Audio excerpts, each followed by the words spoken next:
shopping for school supplies in Burbank, Calif, in August. The House tax bill would eliminate a deduction for teachers who buy their own school supplies, while the Senate version would double it. Patrick T. Fallon, Bloomberg, Washington. For Carrie Uffelman, break planning for next school year begins before the current one ends. The shopping starts as early as April, when she gets the list of students who will be in her third-grade classroom in rural Tennessee the following fall. If boys outnumber girls, she will need extra toys to keep hyperactive hands busy. If it is a group of struggling readers, she will need double the number of books. Bargain hunting season comes in early summer, when nobody is shopping for school supplies. That gives way to the blowout sales in late summer, when everybody is. Then there's tax time, and a $250 tax deduction to offset some of that out-of-pocket spending. For 15 years, the nation's tax code has recognized teachers like Ms. Uffelman break with a small perk that has now come to illustrate a larger philosophical divide as Congress tries to push through a sweeping tax overhaul. The House tax bill, approved this month along party lines, would eliminate the teacher spending deduction in its effort to clean up the tax code, close loopholes and secure bigger tax cuts for all. The Senate bill, which could come up for a vote in the coming days, would double it to $500. The deduction is a small token of appreciation for teachers who make financial sacrifices to benefit their students, said Senator Susan Collins, Republican of Maine, who wrote the law that created the educator tax credit in 2002 and now wants to expand it. The deduction, which reduces taxable income, rather than providing a $4 credit in a tax bill, does not yield a large return for its recipients.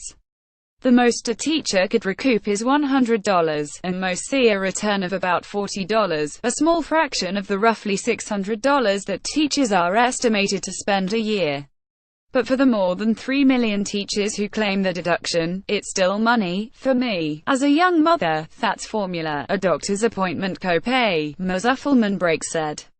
It was like a little thank you card from lawmakers that they're just taking away. That thank you card allows principals, teachers, counselors and school aides to take a small deduction of business-related expenses that is more often used by entrepreneurs with home offices. Ms. Collins said that she had visited more than 200 schools in Maine and had encountered teachers at virtually every one who had paid out of pocket for school supplies. For Democrats and educators, the House's decision to end the small provision presents a large political opportunity to accuse Republicans of favoring corporations and the rich over the middle class. The House bill shows President Trump and the GOP's clear commitment to the rich and powerful at the expense of children, educators and families, said Randy Weingarten, president of the American Federation of Teachers. Republican lawmakers argue that such claims are disingenuous. In the House debate on the tax bill, Representative Christie Noem, Republican of South Dakota, said that teachers in her state, based on the average salary, save $37.50 from the educator deduction but would save more than $1,000 from the other benefits of the House bill. Representative Carlos Curbelo, a South Florida Republican whose wife teaches algebra, called the deduction an example of the complicated, small, sometimes invisible benefits that the tax overhaul seeks to phase out. Do we want a tax code that has the special and small benefits for many small groups of Americans, or do we want a tax code that broadly benefits all Americans and that treats all Americans fairly? Mr. Curbelo said. But many teachers are skeptical, especially since the tax bills maintain or expand all sorts of tax benefits for more powerful constituents, from eliminating the tax on inherited fortunes to maintaining the carried interest loophole, which taxes the fees of private equity fund managers at low capital gains rates instead of at higher income tax rates. It's not fair, and we don't say it often, because it comes with the job, said Shakira Oliver, a middle school math and science teacher in Washington. But if businesses get a tax deduction, I don't see why we can't. Ms. Oliver said she spent $700 last year buying materials so that students could have hands-on experiences, like a cooking lesson to help teach fractions. But she spends a lot of the money to equal the playing field in the classroom.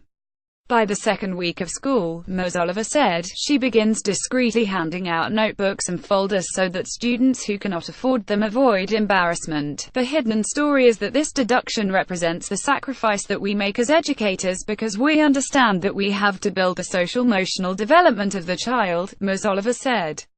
An analysis of educators' personal spending released by Scholastic this year reflects the reality that teachers and principals are mostly spending their own money to meet the social and emotional needs of students. Principals in the study spent an average of $683 of their own money, primarily on snacks and other food for students, classroom and school decorations, and classroom supplies like binders and paper. A high percentage of principals also reported spending their own money on clothes and health supplies, like tissues and hand sanitizer. Principals of high-poverty schools spent more than double the amount that principals of low-poverty schools spent. Teachers in the survey spent an average of $530 of their own money in the same categories, with teachers in high-poverty schools spending nearly 40% more. Increasingly, teachers have started to seek donations through DonorShoes and GoFundMe pages. Courtney Hawkes, a middle school art teacher in North Carolina, started reaching out to companies to donate art supplies this year. She teaches in a turnaround school, one of the worst performing in the state. It's a nocturnal pride to have to go and ask for handouts, and my fear is that this will become the expectation, Ms. Hawkes said. My kids are told if they go to a bad school, they're not going to be anything, and I want them to have the best of everything.